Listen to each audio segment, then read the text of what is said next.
What's going on, everybody? Welcome to episode number 16 of My Social Life. This is the podcast where we teach you how to grow on social media by talking to the people that have actually done it. And the person we're talking to today is Katie Hession, better known as YOW City Style on Instagram. And don't get style confused for fashion in this case, although that is part of her Instagram. Style here stands for lifestyle, and Katie likes to showcase all of the hidden gems and everything that's going on in the city of Ottawa. And before we jump into this episode, I want to ask you a quick favor. If you could screenshot this and post it to your Instagram story and tag @MySocialPod, I will share it to our account. I just like to see who's listening to these episodes in the little community we're developing here. And while you're at it, if you could do me one more quick favor, just leave us a rating and a review. The more ratings and reviews we get, the more it helps the podcast and helps more people find the podcast. So if you have 2 minutes to do that today, I'd really appreciate it. Now, with that out of the way, let's get to my conversation with YOW City Style. What's going on, everybody? Welcome back to another episode of My Social Life. This is a podcast where we teach you how to grow on social media by talking to people that have actually done it. My guest today is Katie Hession, better known as YOW City Style online. She's a blogger and Instagrammer. And I'm just going to kind of let you tell everybody a little bit about yourself. Sure. I actually pronounce it YOW City Style. YOW? Okay. Yeah, I know. It's our airport code. Mm-hmm. And I'm an Ottawa girl, born and raised. And I always loved when I'd go to the airport and get that tag for my luggage and see that word YOW.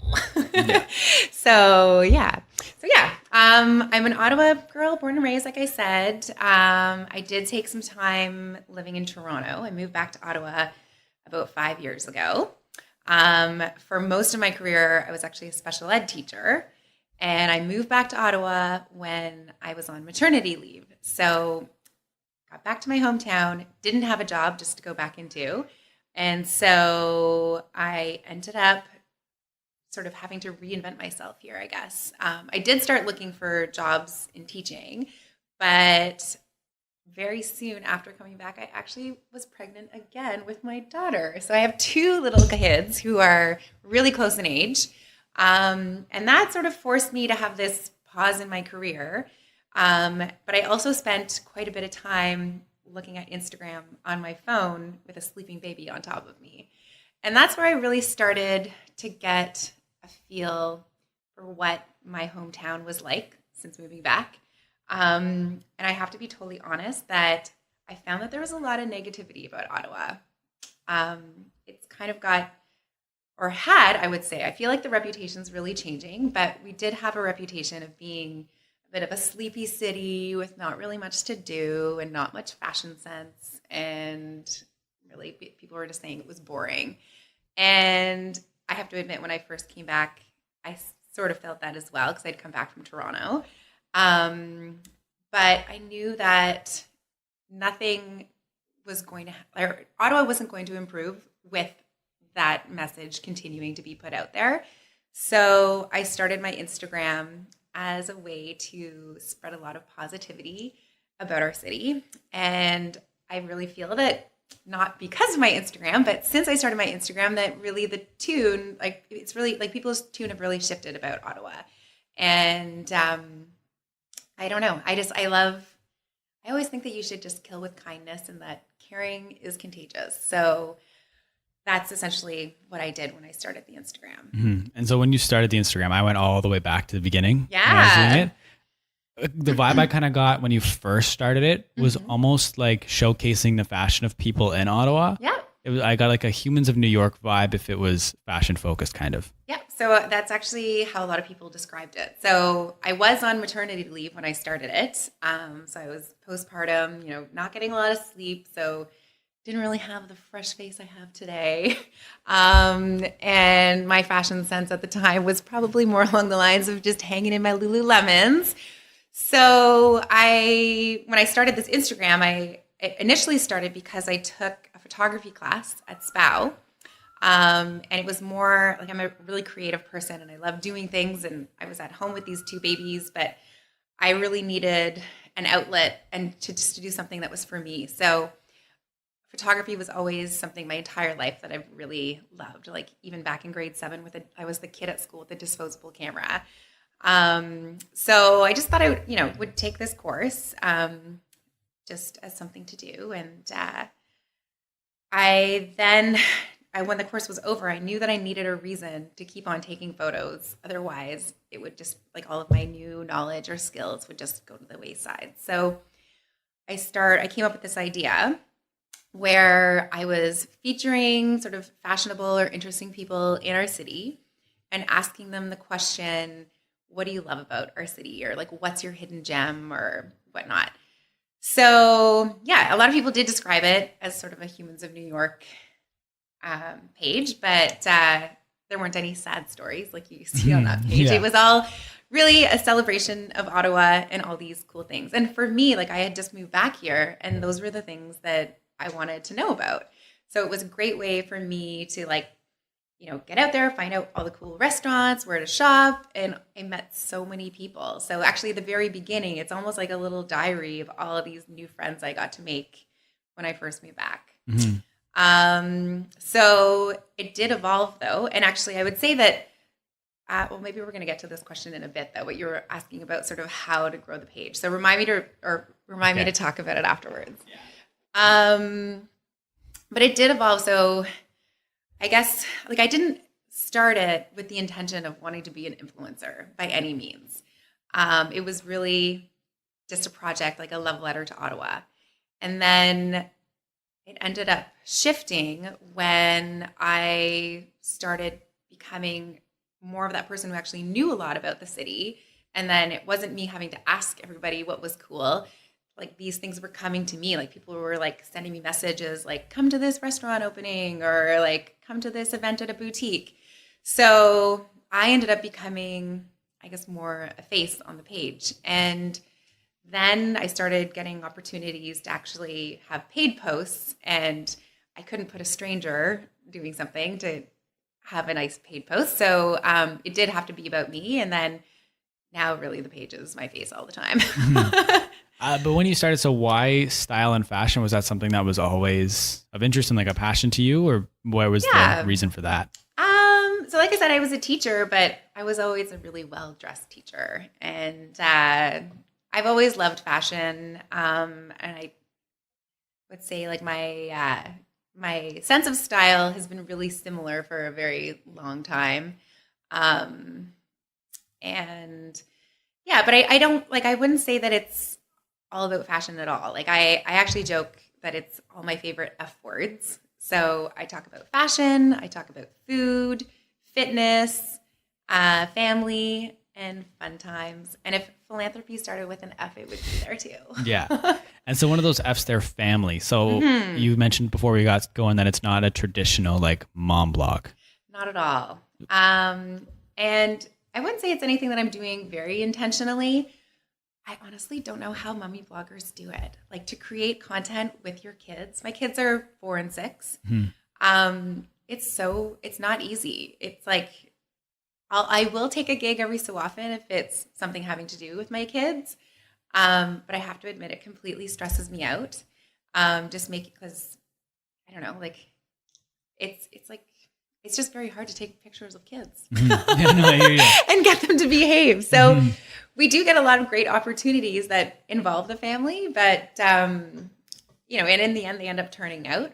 But it's really not easy content to create. Yeah. And maybe for those mommy bloggers out there who are doing a really good job, maybe they've just got different kids. But, but at the same time, like, I think, you know, my kids are 4 and 6. They're not on social media themselves right now.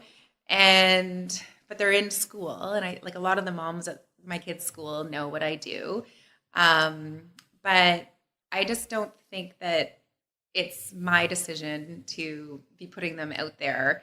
Because what if they grow up and they're like, Mom, why did you do that? And I think I'm very respectful to them about the type of content that goes up, including them. But it's definitely, it's not all about my kids by any means. Content with my kids performs really well because everybody thinks they're really cute, but I don't think it's something that I could do fully. But you know what was interesting about when I first started it was an idea I had in my head, and I didn't tell anybody for a long time.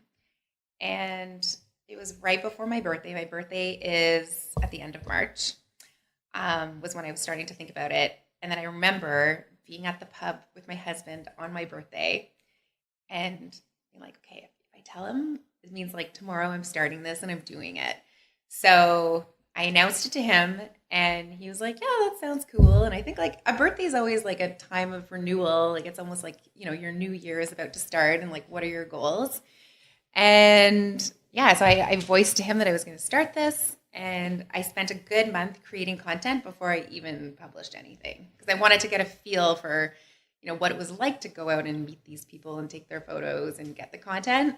And it didn't take me long to realize that I actually really liked doing it. Mm-hmm. Yeah. So I kind of want to know what that was like going up to strangers. Like I've talked to the guy that runs the people or the Humans of Ottawa page. So okay. I'd be curious to know what your perspective is when you're out there looking for people to photograph, or what it was like when the Instagram page was more like that. I actually would send emails to people beforehand because when I was a bit nervous about my photography skills. So at first I would send emails to somebody who I considered to be like a tastemaker in the city and then actually like meet up with them and take the photo. And then it actually ended up turning into a lot of people approaching me wanting to be featured. And then as I was on the platform more and sort of realizing, like if you looked at like the hashtag like outfit of the day Ottawa or something, like I could find people who were, you know, I guess fashionable or stylish, and then I could send them a DM and then meet up with them. So I would say actually most of the photos I took were set up that way. Okay. But then sometimes I would go to an event like Blues Fest and take pictures of people in their festival fashion. Mm-hmm. Yeah. And so when you started, was it Instagram first when you started, or was it more like a blog with a website and then the social platforms followed? I actually don't have a blog. No, see, I've been I wasn't sure what to call it. Yeah, I don't know what to call it either. I know you have a Tumblr. Like and an Insta blog, I guess. Yeah, maybe. But yeah. So yeah, I do have a domain, YOW City Style. I think I actually have yowcitystyle.com and .ca. Mm-hmm. But they're just connected to my Tumblr. And the Tumblr is essentially the same content that goes up on my Instagram. Mm-hmm. I don't think I have the time to do that. Although I am considering a newsletter. Okay, so like an email newsletter? Yeah. Because I have to be honest, like I don't read blogs myself necessarily. So it doesn't feel natural for me to want to create that page. But I think like actually sending something to somebody's inbox that had some interesting information about Ottawa would do well. I think so. And I think starting an email list is still an effective like strategy even today. Yeah. And then because they have to opt into it. So it's someone that's been like, yes, I want your content. And then it just gets you off the social media pages because the algorithm and you never know what's going to happen. Whereas the email list is your own, right? Right. So that's a good thing. Yeah. I think that's a good strategy. Would you use like MailChimp to do that, or have you looked around at all? It's really just a seed of a thought in my brain right now.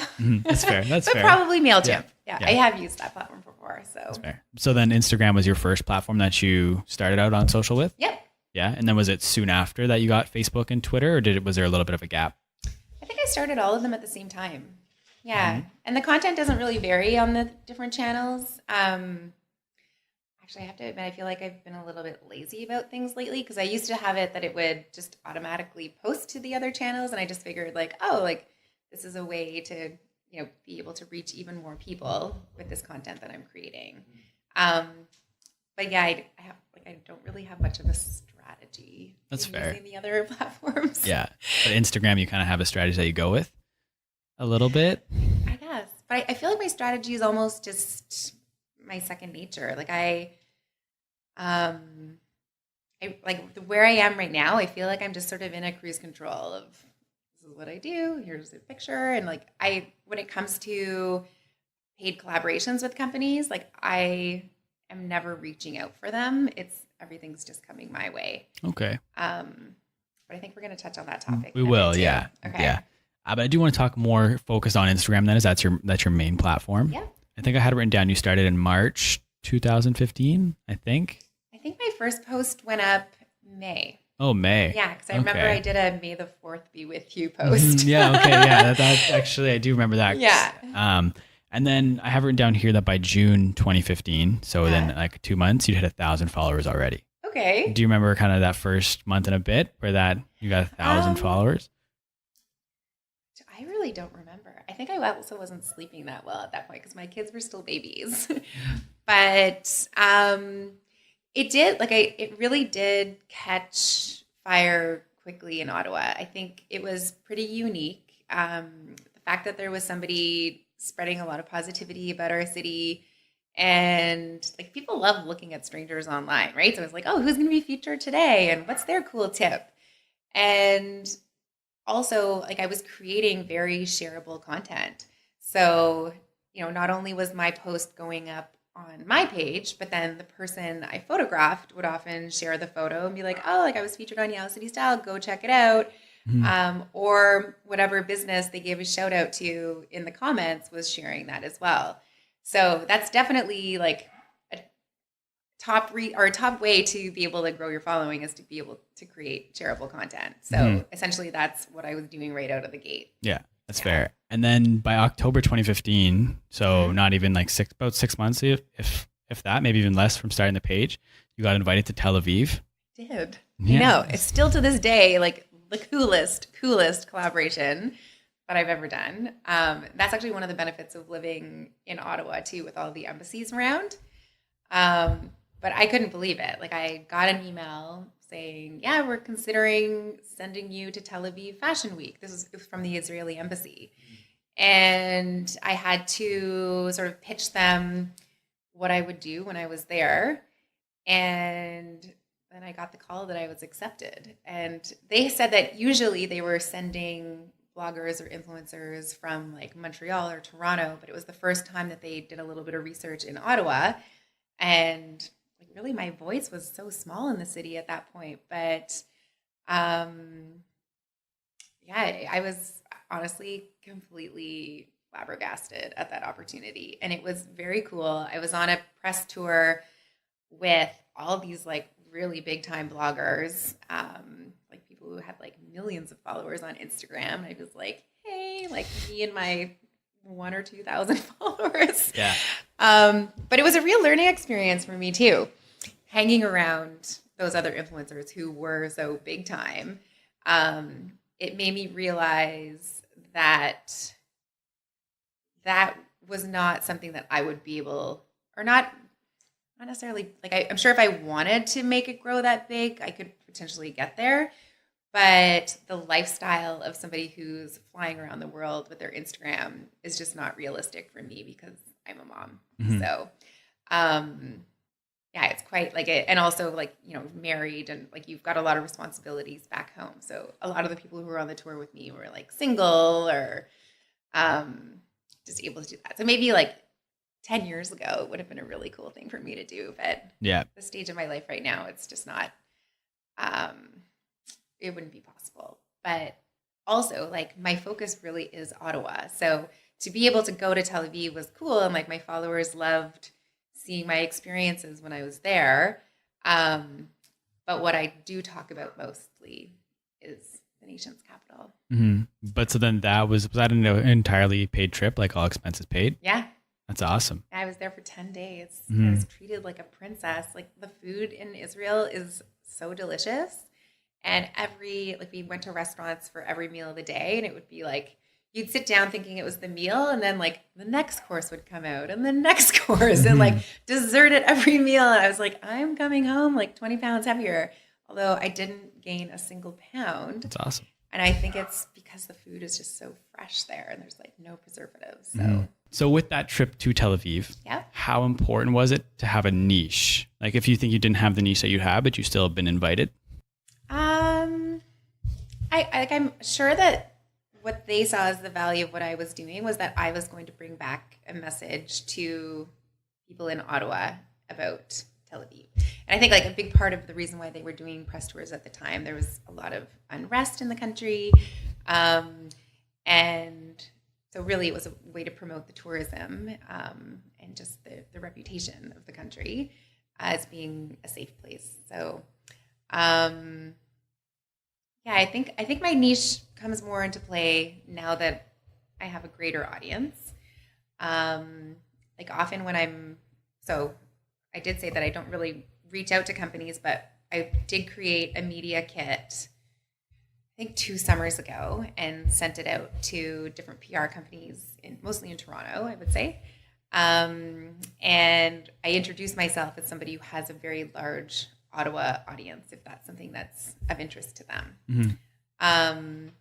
So having the niche, obviously with bigger brands, they're like, okay, yeah, we want to boost this product in that one specific city. Let's call Katie.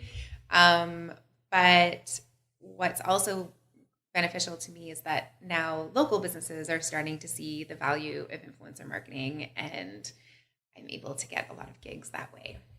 That's fair. And I think took you a year and a half to hit 10K. And then if we fast forward to today, you're over 19,000 now, right? Yeah. That's awesome. So you're almost at 20K, I think. And it's still going, because I think when I did my notes, I had written this, because we've been trying to plan this for a little while now. Yeah. I'd written down 18,000 followers here. So that means it's been going up. This is probably over 1,000 in the last just over a month, I guess. Okay. So it's I was like, really don't pay attention. Yeah, that's fair. That's fair. I've kind of stopped. I used to be more obsessive about it. I had that app that could tell you who's following and unfollowing you. And I just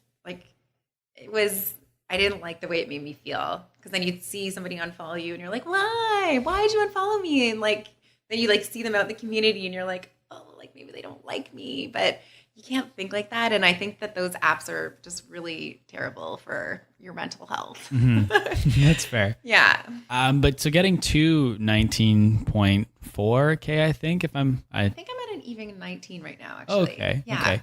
But so what were some of the tips and strategies and stuff that you did when you were trying to grow your page, or when it was growing? Yeah. So like I said, creating shareable content is huge. And now with the introduction of Instagram stories, doing that is even easier. And then people are a little bit more willing, because I find Instagram stories are a little bit, doesn't have to be as curated as well, right? So if you do a story and you tag somebody in it, then often people are sharing it within their stories. So definitely creating shareable content is a huge thing. Do you know the term parasocial? No, I've never heard that. So I came across it probably about a year ago. I saw another influencer sort of bring it up. And the idea is that parasocial means it's sort of a one-way communication of a relationship. And so I think the content I was creating with strangers and what they had to say was very parasocial. People could connect with it, but it wasn't really creating a lot of dialogue or conversation. So now I think about, if I'm posting something, I want you to also tell me, you as my follower, what you think about it, or ask an engaging question, which then also helps there to be, I think when there's more engagement on your post, it tends to perform better. I'm not 100% sure if this is true, but I'm pretty positive that when a new person in Ottawa joins Instagram, that I come up as a recommended account. Oh, that's because sometimes I will check out a new follower and be like, oh, and then it's they're new to Instagram, and from Ottawa. So I think that probably part of the algorithm is they're looking for what's the common shared interest or geographic location, and then that's how they're showing you people, suggested people to follow. So I think that because I have Ottawa in my description on my bio, that it must show up somewhere for people. I tag everything in Ottawa basically, and I guess a lot of my followers are people in Ottawa, so maybe then I become a suggested person. So that's where I really thinking about your community and how the people that you want to attract, you should also have those people already following you or you're following them. Yeah. What else? Giveaways are always a great way for a page to grow. I find that now in Ottawa, I don't really gain so much when I launch a giveaway. And to be honest, I do it more for whoever I'm collaborating with. So with my job at Mealshare, which is the nonprofit, I work with a lot of restaurants in the city. And so usually to sort of celebrate them joining the program, I'll do a giveaway for a gift certificate at their restaurant, which helps them get a whole bunch of new followers. And then I also make it that you have to follow Mealshare. So Mealshare gets a lot of new followers, but I really don't gain so much from it. Except that it makes me feel good that I'm able to help everyone. Yeah. Do you want to explain a little bit more on what Mealshare is and how your partnership kind of works with them? Yeah, sure. So Mealshare is a nonprofit, and we work with restaurants to help end youth hunger. The way we do that is a partner restaurant will have a few items on their menu with a little Mealshare logo. And if a customer comes in and orders that, it means that a meal is being provided to a youth in need through our various charity partners. So I actually saw the job posting, and it was listed as dream job. So it had my attention right away. At the time, this was about a year ago. It's actually almost exactly a year ago because I remember it being around Christmas time. My husband was the one to find the job posting because he was like, yeah, like, you know, your YOW City Style work's great, but it's not totally full-time work. So maybe you'd be interested in doing something in social media. A lot of social media jobs in Ottawa are at the government or at like a high-tech firm in Canada, both of which are not of very much interest to me.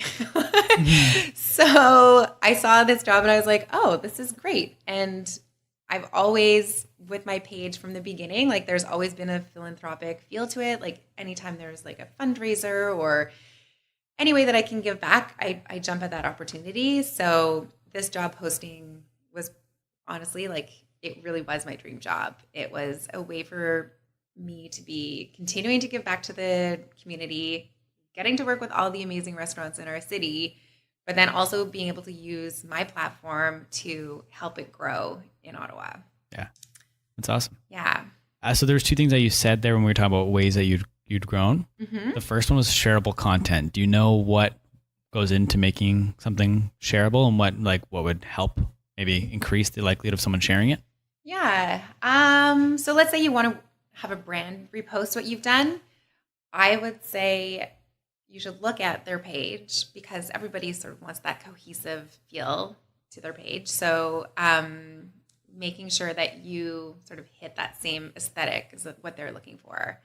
I also work with a professional photographer for probably like 90% of my photos.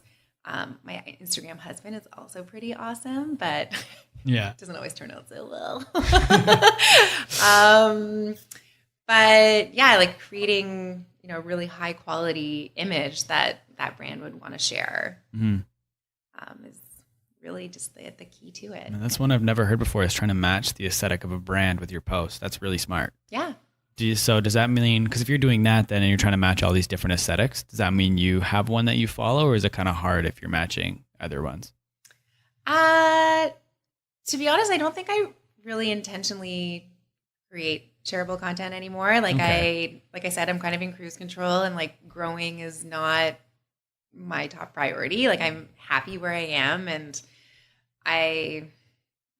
I think I have my own aesthetic, although like I'm also not completely obsessive about how my pictures go together. Like I know there's apps out there where you can like test out how it's going to look in your feed and that sort of thing, but I just don't have time for that. So I think like there's obviously like some like hues or colors in the images that I post that help it to have a cohesive feel, but I don't really think about it too much. Yeah. The other thing that I wanted to talk about was community. You kind of mentioned it beforehand, and not being parasocial. Is that the right word? Yeah. So kind of talk about how you grew your community and what are some things that you did that really helped kind of make a connection with your followers? Yeah. So I think one of the greatest things for me in the fact that I have this online presence, but it's focused on the city that I live in, is that I actually get to see my followers all the time.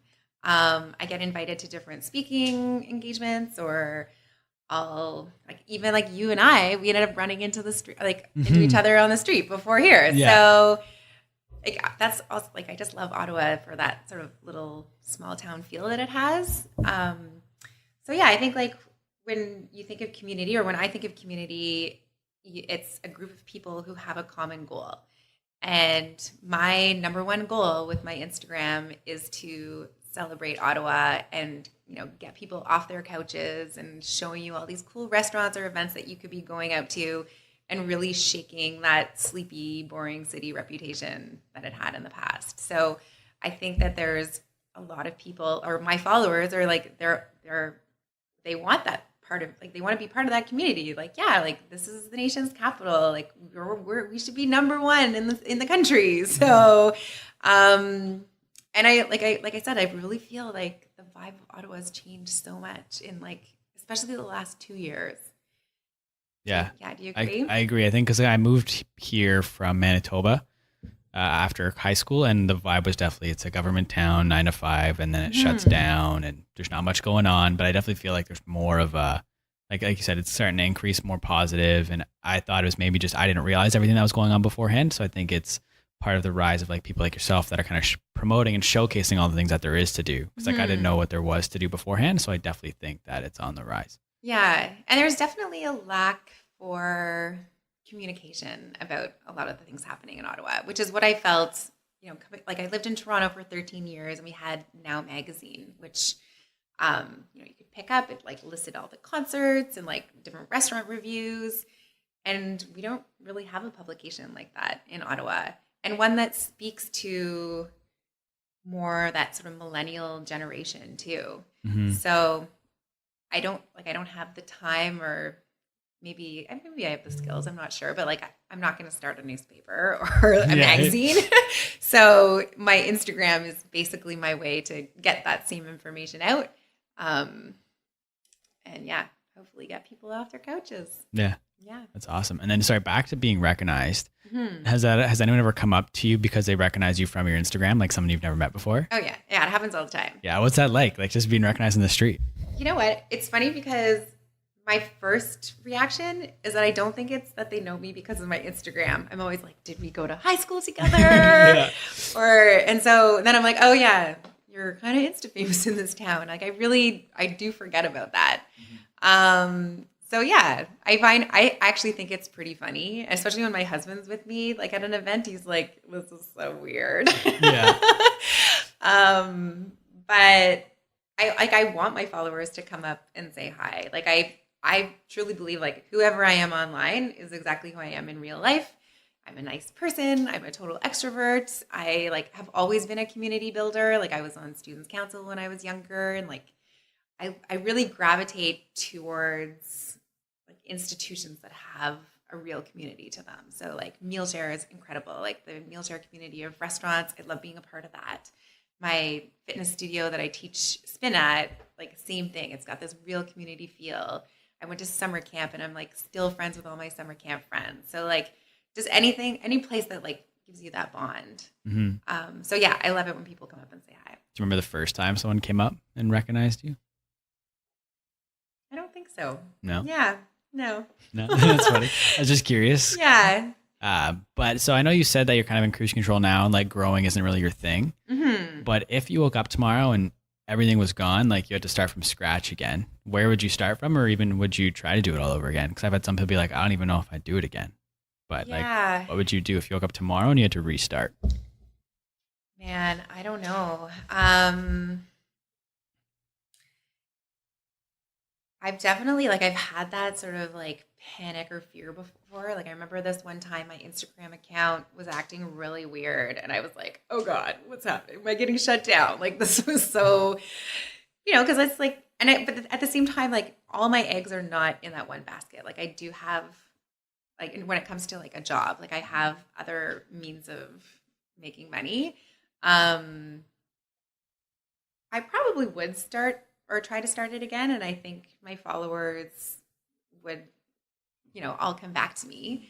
I don't know what exactly I would do. Like, could you get the same handle name back? Like, yeah. I don't know. This is more so like trying to frame it in a way where it's like, if you like tips to grow now. Okay. You know what I mean? This is just, I just try to frame it in a bit of a different way.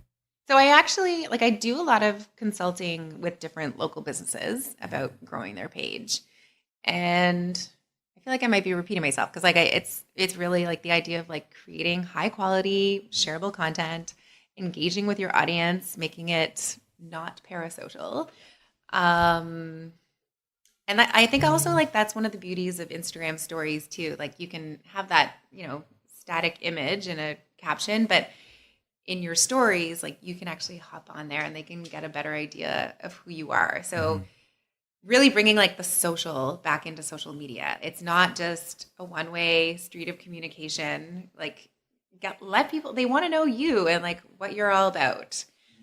So, and collaborating with other people, other businesses. It's like you look for ways to cross-pollinate. Yeah. Yeah. And then I want to talk about like posting frequency, because I know you said you get a lot of your photos from professional photographer. So how often do you go out and do photo shoots to get content? I would say like I should keep better track of it, because I feel like there's like seasons in social media, particularly like with influencer marketing, and when, I tend to get like a lot more gigs coming my way. So right now we're coming off of the Christmas season where I was approached quite a bit, because it is a big consumer time of year. I would say I meet up with Camara, who's my lovely photographer, probably about every 2 weeks. Okay. For about 3 hours. And we'll just usually I try to time it where there's like, I am getting a sponsored post out of it, but then I also want to be able to create some non-sponsored content at the same time. It's a lot of fun. Her and I have a lot of fun together, but it's also a lot of schlepping of like bringing like 4 or 5 outfits into the trunk of my car and like changing in the back seat. And it's really not that glamorous. Yeah. But at the same time, like I also don't want to be posting these like totally editorial, like not real life things. So it's almost like I think of like, okay, well, what did I do over the last couple of weeks and Camara wasn't there? Let's go back and relive it and take a photo so I can post it on my Instagram. Yeah. That's fair. And then so how many times do you post a week? Because I have some people are once, some people every day. Like what's kind of your posting schedule? Again, it comes in waves. So it depends on how many sponsored deals I have in a week or a month. And I also I'm pretty good about disciplining myself and taking a good break. So in the summer, sometimes I'll take like a full week off of not posting anything. And same with the Christmas holidays coming up, I'll definitely slow things down then. Yeah. Yeah. That's fair. And then when you do post, is there a time of day you kind of aim towards? Yeah. There is an app that I looked at, and whatever it was suggesting to me was not right. So the Instagram, because I have Instagram for business, I do get those analytics. And I think most of my followers are the type of people who eat dinner and then hop on their phones at like 8 p.m. So I would say usually posting something at like 8 p.m. on like a Sunday or a Monday is prime time.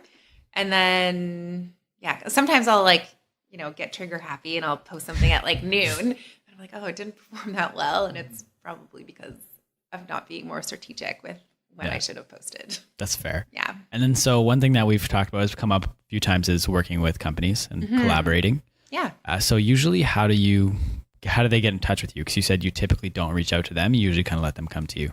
Yeah. So I think at some point in the last year, I must have ended up on lists for different PR companies in Toronto, because I would say like there's sometimes where I'm getting like multiple emails a day to collaborate.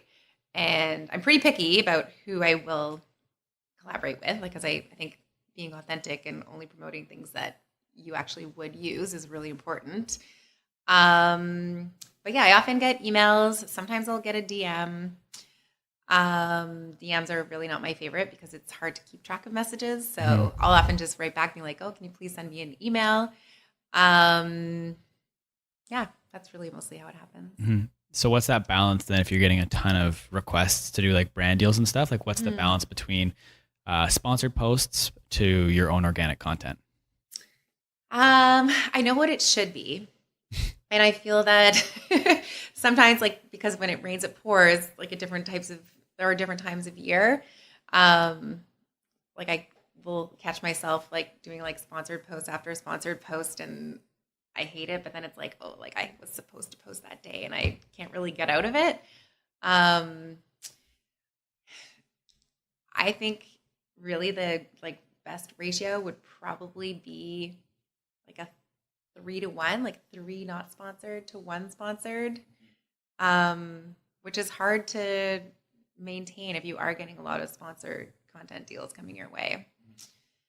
But it's actually something that I'm striving towards in the new year, making less non-sponsored content. And it's also hard to like not seem like it's sponsored when like my goal really is to like lift up Ottawa businesses, and often like I'm not getting paid. It might be like a trade collaboration where a restaurant's been like, come in for this, 3-course meal with your husband and post about it. So it's a hard balance, but I'm thinking like, what sort of topics would I talk about to my Ottawa audience that isn't going to mention any businesses in Ottawa? Mm-hmm. It's a hard thing. Like, what would I really talk about? Yeah. That's fair. And I was going to ask on value exchange, like not exact numbers or anything, but is it typically like a cash payment to do stuff, or is it more in an exchange, like you said, of like they'll give you like a meal and you'll come in, or like how's it usually go? I'm definitely becoming a little bit more disciplined and like making sure I am getting paid for my work, because it is like I do put a lot of work into the content that I create, and I think I'm at a level now with a certain level, like number of people in my audience that I do deserve to get paid. And I think it's a hard thing to make. It's hard to make that shift in your brain where you're like, especially if you've started it out as like a passion project that's like all about creativity. And then I also like I am not driven by money. Like I'm a very classic sort of starving artist type personality. And like the reason why those starving artists are starving is because money is not what fulfills them for creating. It's like that actual joy of like creating the artwork or photograph or whatnot. And then once that's done, you're like, yay. So for me, like I'll create some really cool content for a company, and then I'm like, oh shoot, I have to invoice them. Like it's really like, for me, it's a total rush. And like, I love the feeling of like creating something really cool for somebody, and then I'm done. And you said it takes like a lot of time to do these posts. How much time would you estimate it takes from beginning of the conception of a post to publishing it? I would say it varies. Like sometimes I go all out. Like I did a collaboration with Elgin Street for their Halloween event where they were going through the decades. And so sure, I probably could have like thrown together some boring hippie costume and like taken a photo. But I was like, no, this is an opportunity for me to create something super cool. So I actually borrowed a 1920s costume from a local theater. I think I saw this post. Yeah.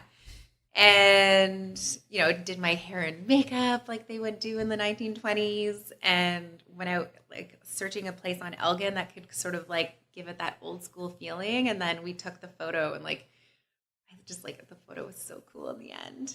I did the same thing with the casino. We went back to like the 1950s, and I dressed up as Sandra Dee from Greece. Okay. So like with those as an example, I would say I probably could have put like 5 or 6 hours into the post, because it's like, sourcing the costume, getting hair and makeup done, then like scouting the location, and like often like writing the caption can take me up to an hour sometimes. Like I'll like rethink it, and but then sometimes I can just whip up something really quickly. But but then some other posts, it could maybe just take like half an hour. Yeah. I just don't think people realize the amount of work that actually goes into making a post on Instagram. Yeah. I just think it's like a misconception sometimes. So that's why I was just curious. Oh no, for sure. And I think like a lot of people are like, oh, like all you have to do is take a picture and post it. Big deal. But like, no. Yeah. There's a reason why you should be paying me for all of this work. And it's also like, when it comes to getting paid for work, it's not just the work that went into that one post you created. It's the hours and hours that you spent building that audience that are going to see that post that also need to be considered. Yeah. Do you remember the first company that you ever worked with? Would it have been the Tel Aviv trip? Yeah, maybe it was. I honestly don't know. Mm-hmm. Yeah, I can't remember. That's fair. Yeah. But so over time, do you know like a ballpark amount of companies you've worked with that you can just kind of think of off the top of your head? Might be a tough question. That is tough. I mean, it's like at least 100 at this point. Yeah, I'd have to go back and look. So with that much experience, then what makes kind of a good experience when working with a company, and what makes a negative experience when you're working with a company? Definitely like the initial approach. So like sending me like a proper email addressed to my first name is always a great way to start things off. Like often I'll be like, "Dear influencer," or like, "Dear YOW City Style." Like, my name's on my page. Like spend a couple of minutes like doing that research, or seconds even. I usually I like it when in an introduction email, people will actually demonstrate that they've looked at my account and give me some compliments about what I'm doing and why they think I'm a good fit for their brand. Then a proper contract is usually something that I ask for, and I would say at this point most people are doing proper contracts. Usually the monetary exchange is not mentioned right away, but I have a media kit that also has a rate card. So usually after that first email, I'll send that back to them. And then sometimes there's a bit of bartering that needs to happen. But for the most part, I do get paid whatever my rate is.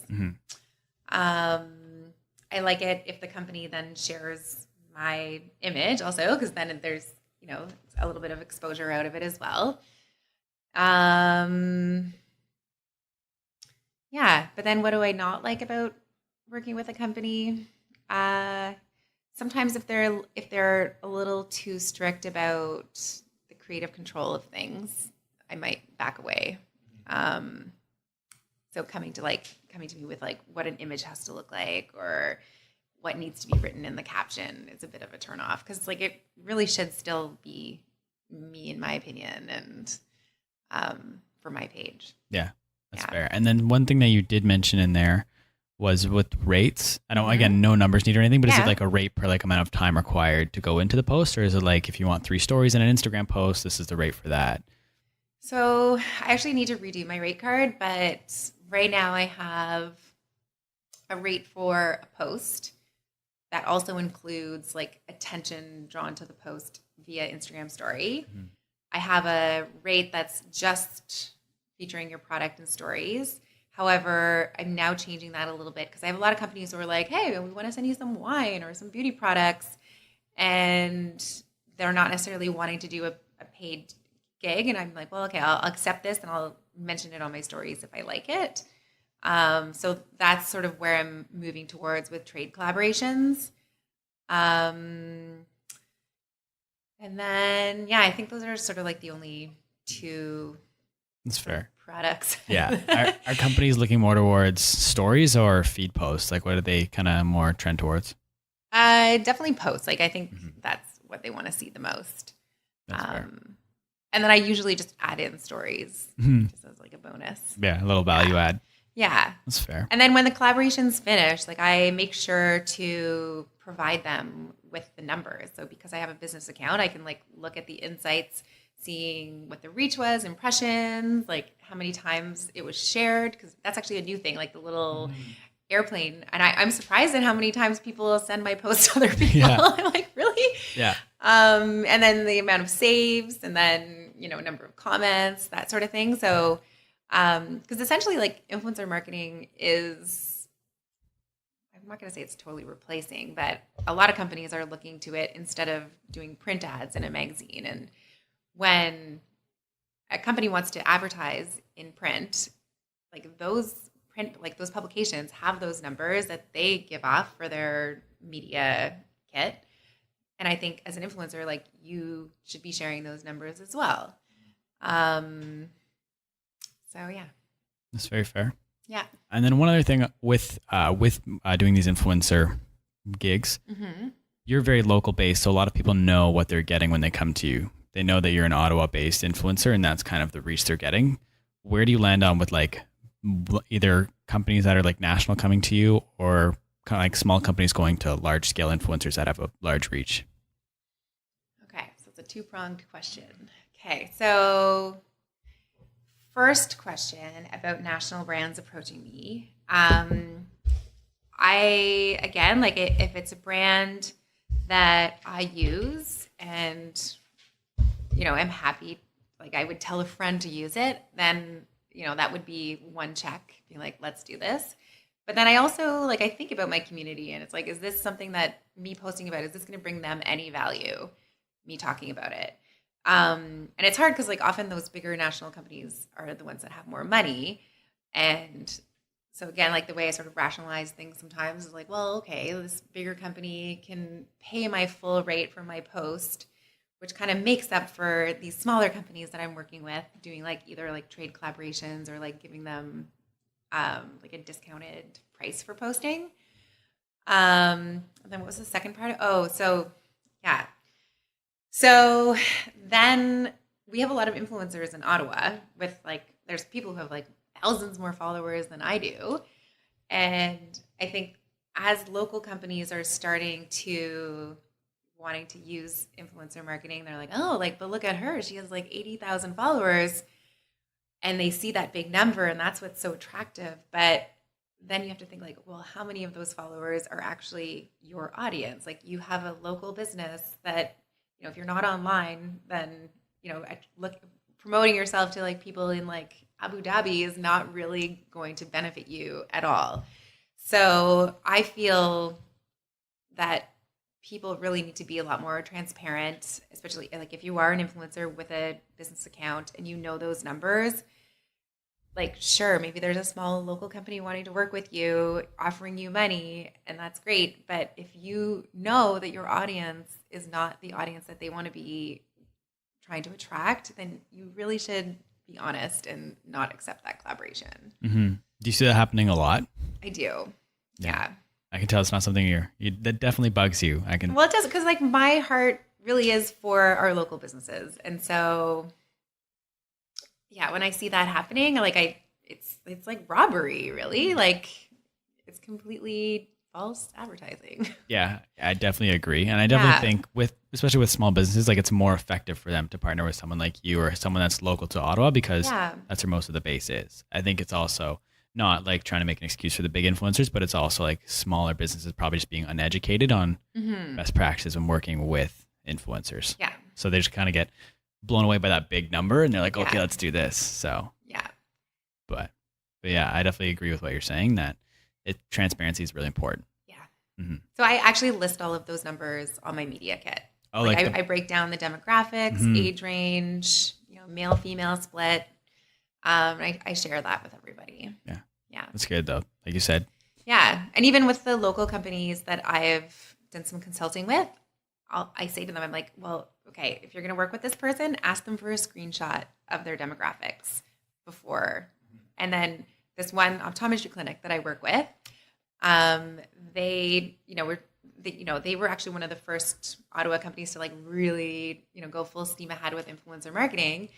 And, at the time, like there's been a lot of change and like learning needing to be done over the past year, at least, with influencer marketing. But, so again, it was like, oh, there's all these people with these big numbers, but it's like, well, you need to ask them how many of those people actually live in Ottawa and are going to come get their eyes checked. And she actually asked for that screenshot, just like I recommended, and a lot of them wouldn't send it to her. So I mean, it's pretty indicative then, like, because they know what they're doing then at that point, right? Yeah. Like if they don't send it, that's just a telltale sign. I really just wish Instagram would make those numbers available to everybody. Mm-hmm. Yeah, it'd be kind of cool. I don't know why they need to be private, to be honest. Yeah, that's fair. Yeah. One other thing, so with kind of moving away from Instagram is the other social media platforms. Mm-hmm. So now you also have a Facebook and a Twitter. Yeah. You said the content doesn't differ too much with those though, right? It's pretty similar to your Instagram. Yeah. Like I sort of use them to draw more attention back to the Instagram. So like, let's say I launch a giveaway on my Instagram, then I'll hop on Twitter and make a post saying like, hey, like make sure to head over to my Instagram to enter this giveaway. And then I think my phone's connected to just automatically make the same post on my Facebook page. Okay. Maybe. Yeah. I feel like it had a glitch and maybe I haven't fixed it yet. But anyways, that's what I was doing. So there's no like unique content play at all with either platforms for the most part? Not really. Like maybe there should be, but if it's working for you, right? Yeah. Like it's case by case really how you should be doing your content strategy. Yeah. But with the Instagram being bigger than Facebook and Twitter, do you notice that even when you post on Facebook and Twitter, you see some follow through and people actually come over? I haven't noticed. No? No. Nothing too but crazy. I figure it's like, it takes 2 seconds. Why not? It can't hurt. Yeah. And now one other piece of like not Instagram content that I found that I really wanted to ask you about was the gist. Oh yeah. That was almost like a YouTube show you and Chancey did, right? Yeah. So yeah, a really good example of collaborating with other creators in a city. Chantal and I have a very similar like love of Ottawa and wanting to promote it. And yeah, we sort of came up with that just as like a fun thing to do, like doing more video. And again, like it had a very like local theme to it. So we would sort of like come up with like the show's theme and then figure out how we can like incorporate either different events or products or companies in Ottawa. It ended up like Chantal, like she actually wants to bring it back to life, and I'm not against the idea. But when I accepted my job at Mealshare, I just like was really busy, and I'm also teaching spin now, and so it's a bit harder now that I have limited time. Yeah. That's very fair. But do you think you will bring it back this year though? Like, is that something we can look forward to? I don't know. I'll have to talk to Chantal. I'm sure she would love to. Yeah. Yeah. And it's a bit longer form, right? I think there was 1 or 2 episodes I saw and they're like half an hour-ish. Yeah. Maybe. I think we always set the goal to be like 10 minutes and then we would just end up gabbing away and we're like, oh shoot, that was 45 minutes later. Yeah. That's awesome though. Yeah. But with that, like we were filming in a different restaurant every time. Which was fun. And like usually that restaurant would like host us and feed us and then we'd film our show and talk about whatever topic we had chosen for the day. Yeah. So that might be something that's coming up in 2019, but what else is next for you? I think, like I said, like trying to incorporate some more themes that are Ottawa based and not like super promotional all the time. One thing that's been really been pretty heavy on me lately is that we consume a lot of waste. And that's obviously in what I do with influencer marketing. Like I am promoting consumerism in a lot of ways, but if you look at my account over the last few months, you'll see that I've really moved away from fashion. I still wear a nice outfit on my posts, but I'm not necessarily promoting clothing products all the time. I like the idea of experiences, going out to restaurants, obviously because of my Mealshare job, but also it's a little bit of a less wasteful thing to be promoting. So I'm considering starting a theme of, like, I'm not going to become a completely zero waste person by any means, but just ways that like the average person can be reducing their waste consumption on planet Earth. I'll definitely be continuing with my Mealshare restaurants. And yeah, I don't know. I have to, I've actually like set some time for this Christmas holiday break to really think about things and set some new goals for the new year. Mm-hmm. So with kind of moving more away from style and it not being the main focus, has there ever been a thought to change the name of the Instagram page? I don't know. Like I've thought about it a lot. Like people, like sometimes people will reach me like or see me on the street and they're like, hey, YOW, or like YOW City Style. Like that's what they associate me with. But style is not just about clothing too. Like style is how you live your life and your lifestyle. So yeah, maybe if the word fashion was in there, I'd want to change it. But I think of style as not just the clothing you're wearing. Yeah. And I don't know if you've looked at how many times the YOW City Style hashtag's been used. Mm-hmm. You know how many? Not offhand, but I definitely know it's up there. Like the last time I looked, it was over 12,000 times. Which is awesome. And I've only made like 700 posts. Yeah. So what that says to me is like, when I started this, it's not an Instagram about me. It's about our city. And now it's about like how I explore the city and the things that I want to be sharing. So the fact that people are using that hashtag, like, I love it. I'm like, good. Like, you're a part of this thing. It's not just Katie's Instagram and like, look what she's wearing today and eating today. Like, it's really my celebration of our city. And the fact that other people are using that hashtag, I just love it. I think it's cool. Yeah. Are the posts in there mainly like fashion related posts though, or do you see it's kind of like a lifestyle thing, like your account? Yeah, I would say it's lifestyle. Yeah. And like a lot of local businesses use it. So yeah, I don't know. It's funny. Like really, It's cool like, though. Yeah. Like you have your own hashtag. Like not everyone can say that. Yeah, I guess. Well, I honestly, I didn't even notice that until a couple of months ago. I looked at really? the hashtag and I was like, what? And then, so now like I actually try to make a point of like looking at the hashtag and like going in and like liking photos that have that hashtag on them. But yeah, I couldn't believe it. Yeah, it's awesome though. Yeah. Yeah. So what do you hope people take away from your content then?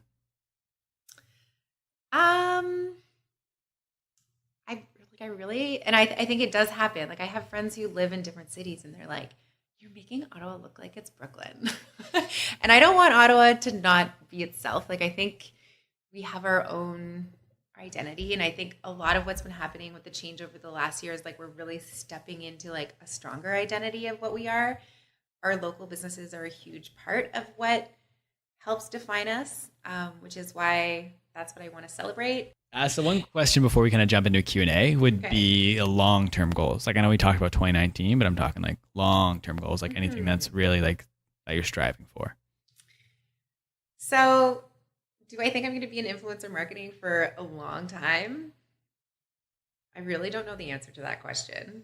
I think the fact that I'm a mom and I have these kids, like I don't want to do anything that's going to embarrass them. So like the fact that I do have this pretty public life, like there's a lot that I don't share for sure, but that's definitely something I'm pretty mindful of. And if my kids like become teenagers and they're like, oh my God, my mom is an Instagrammer, like, I probably would slow down on things then. Right now they're not totally aware of what I do.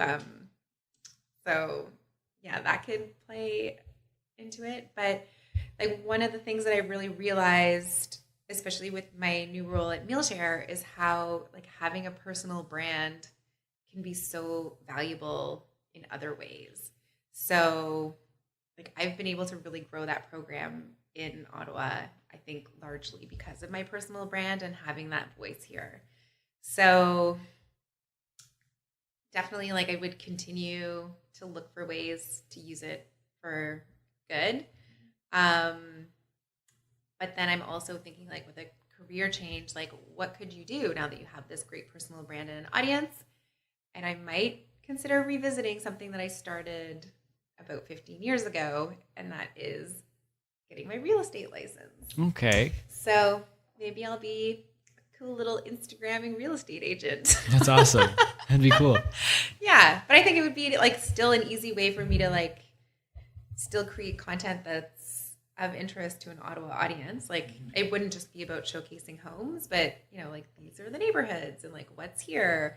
And then you've got that audience, and like anytime somebody's ready to buy a home, they would know they could always call it YOW City Style. Yeah, that's awesome. I think that's a good idea. Yeah, that's so cool. We'll see. With my job at Mealshare, actually, like a few months ago, we did this sort of goal setting session, and at the time, it's like I've just sort of reached a bunch of goals, and I'm just like letting myself like figure out where I am currently, enjoy it. I'm not doing too much forward thinking at the moment. Mm-hmm. Yeah. That's fair. So before we wrap up, I want to do a Q&A. Okay. And so first thing is I put out for the first time like a question on my Instagram story where if anyone had questions for you, they could submit them. Okay. I got 2. So the first one, this one's coming more based off of the having this style, thinking fashion in your name. Okay. I got, what were some of the best fashion trends of 2018? I'm like, did I even pay attention? I don't know.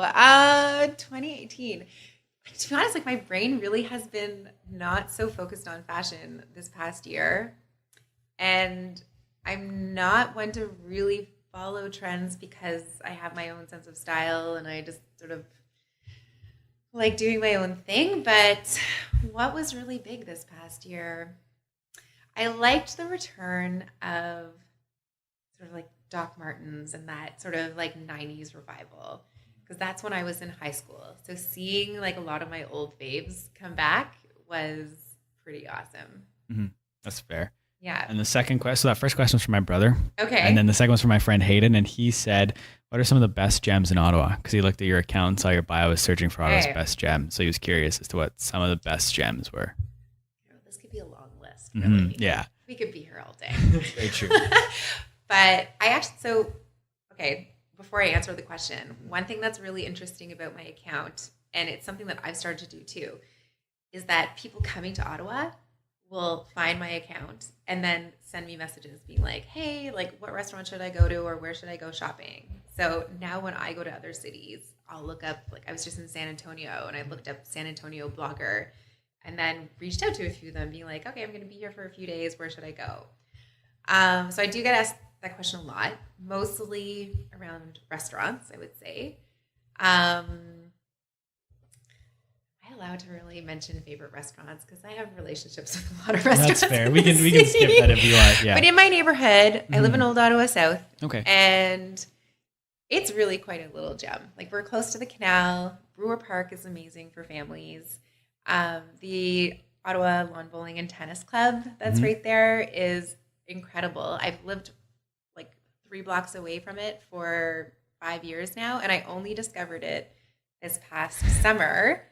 There's a swimming pool and just like the old school tennis, like it's such a cool spot. And then the Cameron, which is a restaurant that opened, that's why I knew about it. So the Cameron opened, and in the summertime, it's just like the coolest place to hang out, especially on a Friday night as a mom with kids. They have a room on the side where you can actually put your kids and they'll watch a movie, and then the parents are at their table enjoying their dinner. That's awesome. Yeah. So a lot of gems in the city. Well, I'll just stick to Old Ottawa South. I really love the Belmont as well. It's actually the same owner as the Cameron. Black Squirrel Books is a really cool coffee shop bookstore, and they do like live music events there. The Mayfair Theater is like all those cult films, and House of Targ. Pinball and Pierogies, which is also an amazing place to bring kids. Their Sunday, it's like the only place we'll bring our kids for brunch because you sit down, they're just playing on all the machines, and then you can actually enjoy a hot coffee and not have to discipline anyone. That's awesome. Yeah. Yeah, that's very fair. Yeah. So now here's kind of the questions that I usually ask. We'll kind of move to those because I only got the 2 ones on Instagram. But the first one is, what's a show you're binging on Netflix or Hulu, Amazon Prime, whatever you watch on? Okay. Walking Dead. Really? Yeah. Okay. I know. And it's a bit shocking because I didn't watch television for quite a while. And then when I started dating my husband, he works in TV and he's like, loves his TV shows. And I remember he was watching Dexter at the time. And I was like, this is so violent. Like, how can you watch this? And he's like, oh, come on, like just watch it. And sure enough, like my sensitivity to violence has sort of gone down. And now I'm like, yeah, like I love like a show that like really like gets me riled up. And like at one point I actually almost gave up on Walking Dead because it got so gruesome and disgusting, and it was even my husband was like, that was really disturbing, and we didn't watch for like a few weeks. And then we were talking to a friend, she was like, oh yeah, no, it gets better again, like don't worry. So we went back to it. But yeah, I love Walking Dead. Yeah, that's fair. What's your favorite app that's not Facebook, Instagram, or Twitter?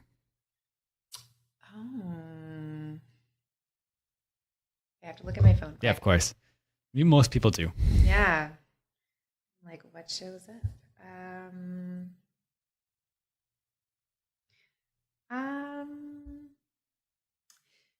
So I would say for editing photos, I love using Tezza's app. So Tezza is a huge New York blogger, and her content is like beautiful. It's like right out of a magazine.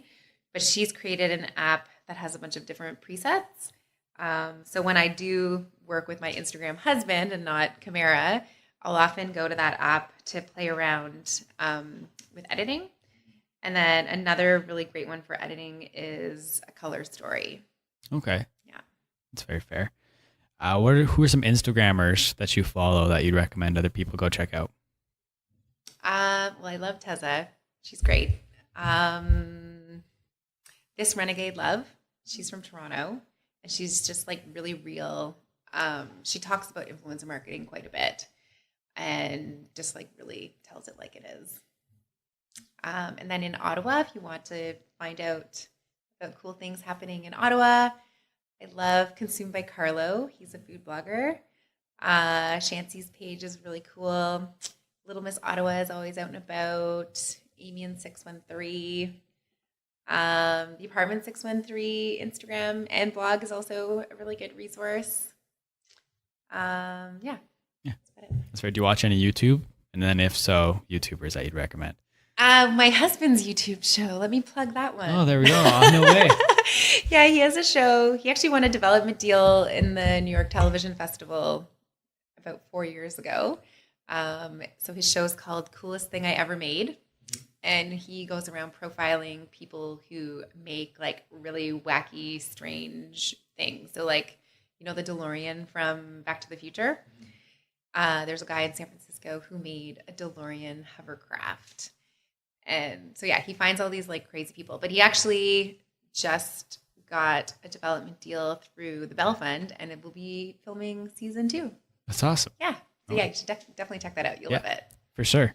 What's music that you're listening to right now? Well, because I'm a spin instructor, I'm having to make these playlists all the time. I actually had a small stint as a DJ in Toronto, and I met my husband because he came to DJ my party. So music is a huge thing. Yeah, I wouldn't say there's one genre that I'm stuck on. But I'm definitely, and I used to be a little bit of a raver. Mm-hmm. So like I'm revisiting a lot of like old house music and even new house music. But right now a song that I have on repeat is Harry Styles' Sign of the Times. Mm-hmm.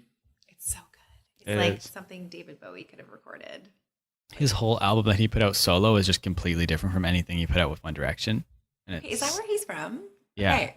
So I'm like totally out of it. Yeah. But yeah, if you haven't listened to his whole album, the whole thing is so good. Okay. I'd recommend you check him out. Yeah, I finished my spin class this morning with that Harry Styles song, and it's just like so triumphant and like, yeah, I love music that like really like evokes an emotion. So that's fair. That song's good. Do you have any books you'd recommend?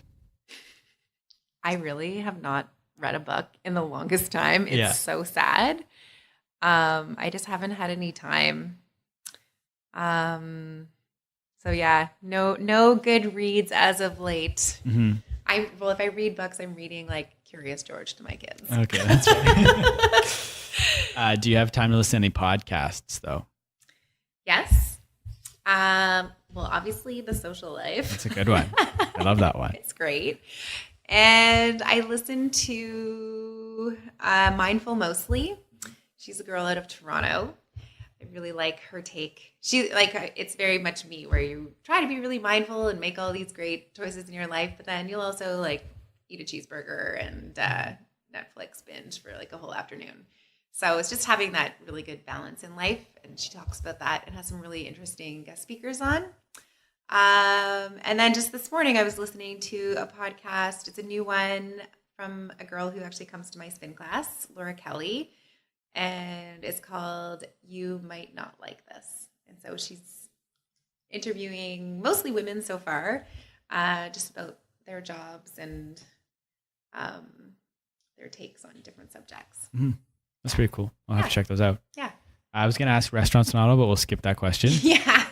Do you have any consistent morning and night routines? Yes, I actually do.